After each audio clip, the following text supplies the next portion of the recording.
Alors, bonjour. Alors, voici, on va faire la théorie numéro 14. La théorie numéro 14 fait appel à une valve de séquence, donc un circuit séquentiel. Là, voici la valve de séquence. Donc, la valve de séquence, elle, est d'une valve de type normalement fermé, avec un pilotage, donc juste un petit peu avant.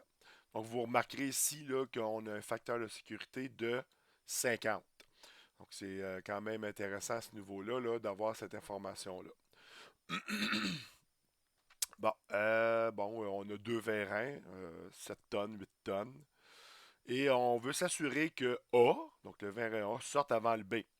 On calcule la pression en extension de A, hein, donc la pression d'une extension de A. On rajoute 50%. Et là, ça va faire ouvrir notre valve et faire sortir le vérin B. Tout simplement. Donc, voici les calculs que j'ai faits. Alors, j'ai fait le 7000, hein, attention, c'est en kilogrammes. Kilogrammes fois 10, bon, c'est 9,81 mètres seconde carré, là. Donc 10 divisé par la surface du vérin, qui me donne un 14 MPa. Donc 14 MPa est égal à 10 bars. 1 MPa est égal à 10 bars, 14, donc 140 bars. Alors pour faire sortir mon vérin avec cette charge-là, toujours qu'un coefficient de frottement de 1, donc on l'oublie, le coefficient de frottement, ben ça me prend 140 bars. Je fais la même démarche, donc pour B, donc qui était à 8000, et ça me donne 133 bars. Donc ce que je fais maintenant, c'est que je prends mon 140, voici mon 140, plus 50%, donc ce que j'ai fait ici, et ça me donne 210 bars. Ça veut dire que à 210 bars, je vais régler cette valve-là à 210 bars. Donc, quand que je fais sortir lui, il va arriver au bout, ça va monter. À 210 bars, ça va faire ouvrir ma valve de séquence et je vais pouvoir faire bouger mon vérin B. Donc, c'est exactement ça que j'ai fait. Donc, si on veut que A sorte avant B, il faut s'assurer d'avoir 140 bars et plus. Donc, c'est ce que j'ai fait.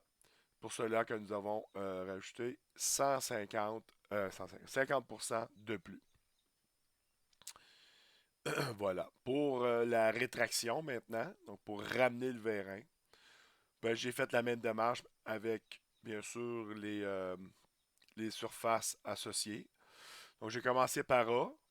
A avait un 30 cm carrés. Donc ça me donne un 233 bars. Et pour B, un 320 bars. Donc la valeur la plus élevée entre les deux, c'est 320 bars. Plus 10%, donc 352 bars pour ma valve de sûreté. Bon, tout simplement. Alors, si je regarde le résumé, donc calculer la pression d'ajustement de la valve de séquence, mais la valve de séquence, je l'ai calculée, c'est 210. Donc, c'est ce que j'ai marqué ici.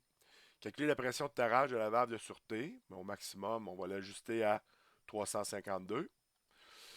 Déterminer l'ordre. Ah ben là, j'ai moi-même trouvé A, ensuite B.